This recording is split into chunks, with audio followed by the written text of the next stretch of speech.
அஸ்ஸலாமு அலைக்கும் friends, welcome to Mia crafts. இந்த வீடியோவில் கொஞ்சமாக இருக்கிற முல்லைப்பூவை எப்படி நீளமாக கட்டுறதுன்னு பார்க்கலாம்.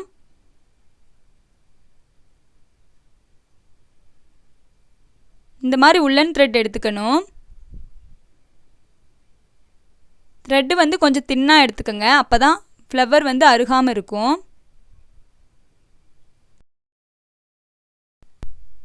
இப்போ ஸ்டார்ட் பண்ணலாம். ஃபஸ்ட்டு நம்ம 2 ஃப்ளவர் வச்சு நார்மலாக கட்டுற மாதிரி நாட் போட்டுக்கலாம்.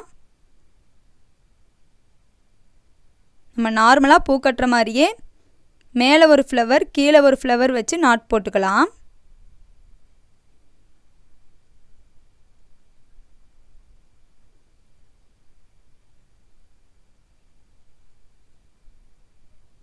பூ விழுகாமல் இருக்க ஸ்டார்டிங்கில் 2 நாட் போட்டுக்கலாம்.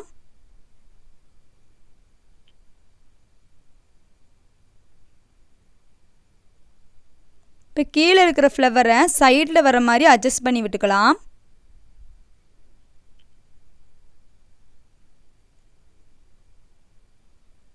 இப்போ நெக்ஸ்ட்டு ஃப்ளவர் மேலே வர மாதிரியும் காம்பு பகுதி கீழே வர மாதிரியும் வச்சுக்கணும். இதுக்கு முன்னாடி இருக்கிற ஃப்ளவரோடு சேர்த்து நாட் போட்டுக்கணும்.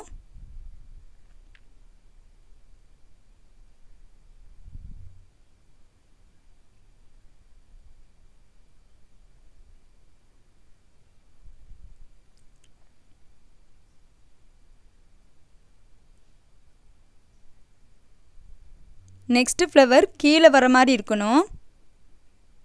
கீழே ஃப்ளவர் வரணும், மேலே காம்பு பகுதி வரணும். நம்ம முன்னாடி இருக்கிற ஃப்ளவரை சேர்த்து நாட் போட்டுக்கணும்.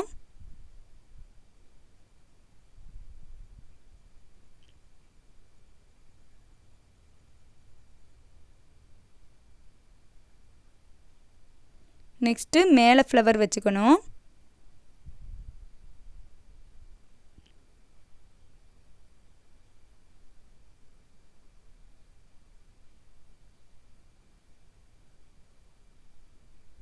இப்போ பேக் சைடில் இந்த மாதிரி ஜிக்ஸாக் டிசைன் கிடைக்கும்.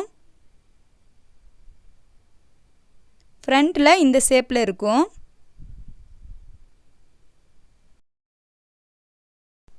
நெக்ஸ்ட்டு கீழே ஃப்ளவர் வச்சுக்கலாம். மேலேயும் கீழேயும் ஒவ்வொரு ஃப்ளவர் வச்சு நாட் போட்டுக்கணும். நம்ம நார்மலாக பூ கட்டும்போது 2 பூவாக வச்சு கட்டுறனால ஃப்ளவர் கம்மியாக கிடைக்கும். இந்த மெத்தடில் நம்ம ஒரு ஃப்ளவராக யூஸ் பண்ணியிருக்கோம், அதனால் ஃப்ளவர் நீளமாக கிடைக்கும். இந்த மெத்தடில் கட்டும்போது நார்மல் த்ரெட் யூஸ் பண்ணக்கூடாது, உள்ளன் த்ரெட் தான் யூஸ் பண்ணணும். அப்போ தான் சென்டரில் இருக்கிற டிசைன் அழகாக தெரியும். இப்போ சேம் இதே மெத்தடில் ஃபுல்லாக ஃபினிஷ் பண்ணிக்கலாம். இப்போ ஃபைனலாக நம்ம கட்டி ஃபினிஷ் பண்ணிட்டோம். இந்த மாதிரி டிசைனில் இருக்கும்.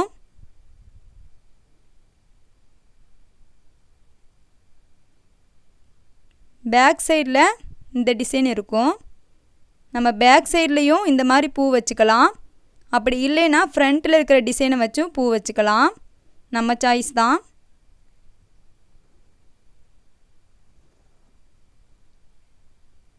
இப்போ நம்ம எண்டில் ஃபைனலாக ஃபினிஷ் பண்ணிக்கலாம். மாற்றி மாற்றி மேலே ஒரு ஃப்ளவர் கீழே ஒரு ஃப்ளவர் வச்சு நாட் போட்டே வரணும்.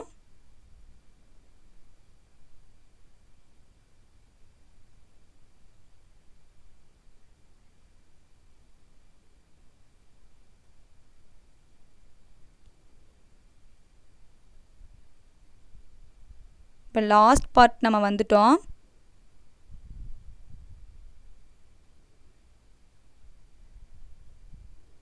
இப்போ லாஸ்ட்டில் எண்டில் 2 நாட் போட்டு ஃபினிஷ் பண்ணிக்கலாம். இப்போ ஃபுல்லாக நம்ம கட்டி முடிச்சிட்டோம். இந்த மாதிரி ஷேப்பில் இருக்கும். ஓகே ஃப்ரெண்ட்ஸ், என்னோடய வீடியோ பிடிச்சிருந்தால் லைக் பண்ணுங்கள், ஷேர் பண்ணுங்கள், கமெண்ட் பண்ணுங்கள். மறக்காமல் என்னோடய சேனலை சப்ஸ்கிரைப் பண்ணுங்கள். அப்படியே பெல் ஐகானையும் கிளிக் பண்ணிடுங்க. அப்போ தான் நான் போடுற வீடியோஸ் எல்லாம் உங்கள் நோட்டிஃபிகேஷனில் வந்துடும்.